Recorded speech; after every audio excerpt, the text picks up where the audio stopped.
Subscribe कीजिए हमारे channel जोलो investing को और बेल आइकन को दबाइए रेगुलर अपडेट पाने के लिए।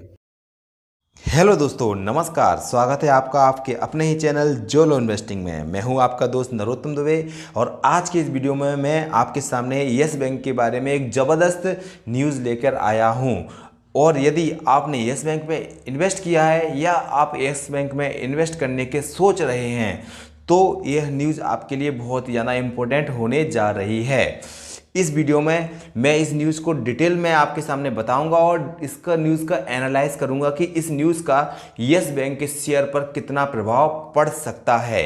और इस वीडियो के लास्ट में मैं आपको यस बैंक के चार्ट का एनालाइज भी करूंगा और आपको बताऊंगा कि यस बैंक का सपोर्ट कहां तक जा सकता है। क्या जो इनके जो ब्रोकर फर्म है उसने इसकी सेल रेटिंग दी थी इसके लिए 8 रुपये। इनकी ग्लोबल फाइनेंशियल सर्विसेज ने इसकी सेल रेटिंग दी थी और कहा था कि 9 रुपये तक यह जा सकती है। क्या वास्तव में इसका 9 रुपये तक इसका सपोर्ट है या नहीं, तो ये सारी बातें इस वीडियो में हम डिस्कस करेंगे। सो ये वीडियो बहुत ज़्यादा इम्पोर्टेंट होने जा रहा है उन निवेशकों के लिए जिन्होंने यस बैंक में निवेश किया है या जो निवेश करने का सोच रहे हैं कि उनके लिए राइट समय क्या होगा। सो टाइम गवाते नहीं और स्टार्ट करते हैं वीडियो। देखिए, आरबीआई ने यस बैंक को दिया झटका, एसेट रिकंस्ट्रक्शन कंपनी का प्रस्ताव कर दिया खारिज। तो मैंने आपको अपने प्रीवियस वीडियोस में आपको बताया था कि यस बैंक पर लगभग 50,000 करोड़ का एक तरह से बैड लोन है। यस बैंक ने खुद सितंबर में बताया था कि उनके ऊपर 50,000 करोड़ तक का बैड लोन्स है। उन बैड लोन्स को मतलब क्लियर करने के लिए उन्होंने एक कंपनी बनाने का प्रस्ताव रखा था कि हम एक कंपनी बनाते हैं जो कि बैड लोन्स को हैंडल करेगी अलग से।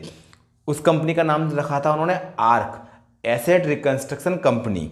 ये सारी बातें पुरानी बातें बता रहा हूँ मैं आपको कि इस कंपनी रखी थी, लेकिन उसके लिए उन्होंने क्या किया, उसमें आरबीआई में एक आवेदन दिया था कि उनको उम्मीद थी कि आरबीआई से उनको अनुमति मिल जाएगी और क्या होगा, और उनका मतलब उनकी जो आर्क कंपनी का स्थापना हो जाएगी। लेकिन ऐसा हुआ नहीं, उन्होंने उसको आरबीआई ने रिजेक्ट कर दिया। ये एक निगेटिव न्यूज़ है यस बैंक के लिए। तो न्यूज़ पूरी पढ़ते हैं, समझिए। देखिए, यस बैंक के एसेट रिकंस्ट्रक्शन कंपनी के प्रस्ताव को आरबीआई ने सिरे से खारिज कर दिया। आप समझ सकते हैं, इधर देख सकते हैं कि यस बैंक के एसेट रिकंस्ट्रक्शन कंपनी जो आर्क बना रहे थे उसको आरबीआई ने रिजेक्ट कर दिया। तो ये काफ़ी निगेटिव न्यूज़ यस बैंक के बारे में है और यस बैंक इसको लेकर काफ़ी ज़्यादा प्रोत्साहित था। देख सकते हैं आप, यस बैंक ने अपनी कुल संपत्ति का लगभग 15% हिस्सा बैड लोन्स के रूप में घोषित किया था। और जो 15% हिस्सा था वो कितना था, लगभग 50,000 करोड़ रुपए, जो कि छोटी मोटी रकम नहीं थी।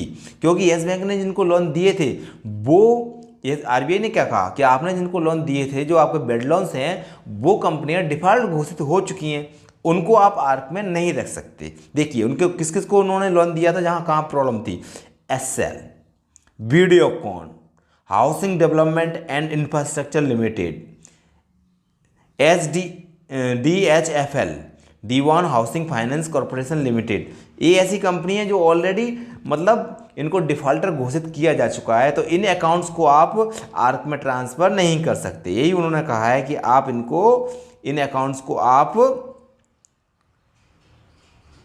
अकाउंट्स को आप आर्क में एसेट रिकंस्ट्रक्शन कंपनी में ट्रांसफ़र नहीं कर सकते। और दूसरे एनपीओ तो कर सकते हैं, लेकिन ये भी इनका लगभग 50,000 करोड़ यस बैंक का इसमें इन्वेस्टेड रुपए है, जो कि बैंक ने खुद मान लिया है कि 15% हमारा जितना भी हमारा एसेट है उसका 15% तो हमारा बैड लोन्स ही है। आप समझ सकते हैं, बहुत बड़ी बात है ये। आप भारत का सबसे बड़ा बैंक एचडीएफसी की बात करें तो उसका सामान था 1% एनपीए के रूप में है, इसका तो 15% ऑलरेडी एनपीए हो चुका है। तो ये यस बैंक के लिए अच्छी खबर नहीं है। अब थोड़ा और डिटेल में पढ़ते हैं।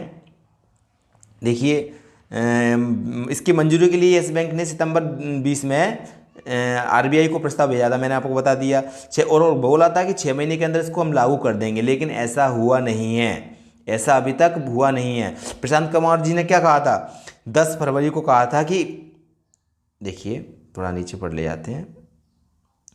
प्रशांत कुमार जी ने कहा था कि 10 फरवरी को कहा था कि आर्क को लगभग 50,000 करोड़ रुपए का बेड लॉन्च ट्रांसफर करने की सोच रहे हैं, और उसमें विदेशी, मैंने वीडियो में बताया था, विदेशी निवेशकों ने भी इच्छा जाहिर की थी कि हम भी आपकी कंपनी में पैसे लगाएंगे, और 1,000 करोड़ रुपए कौन लगाएगा? यस बैंक लगाएगा, और लगभग 2,500 करोड़ रुपए विदेशी निवेशक लगाएंगे।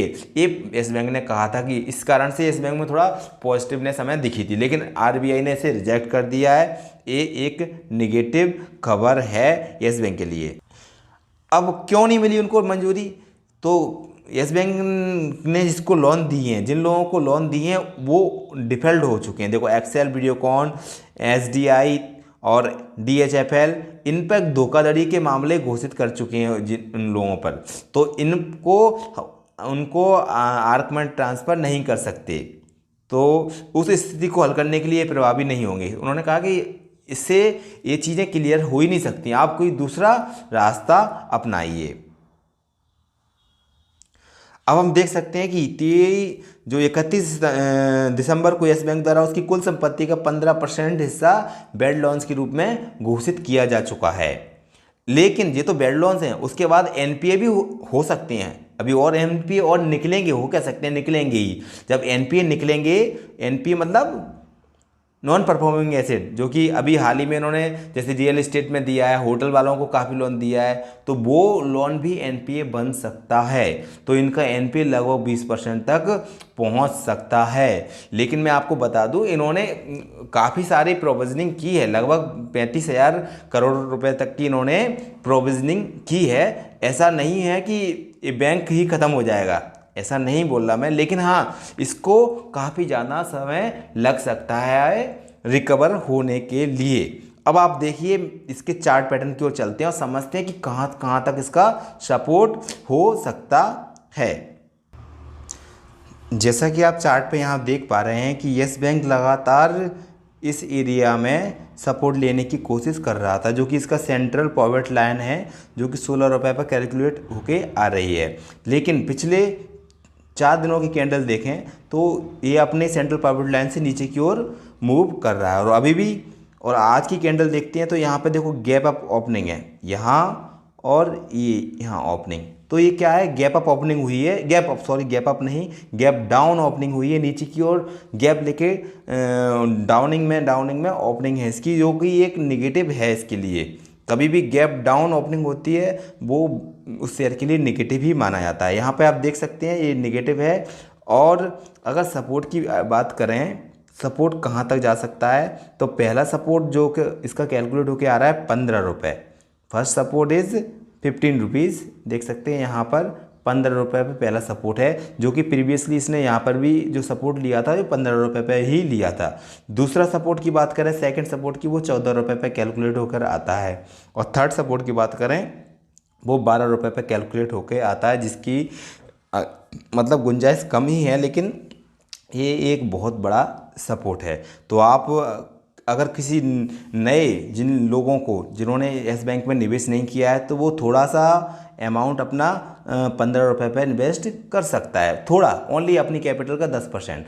और उसके बाद इस 14 रुपये पर आता है तो अपने 30% अपनी कैपिटल वो इन्वेस्ट कर सकता है।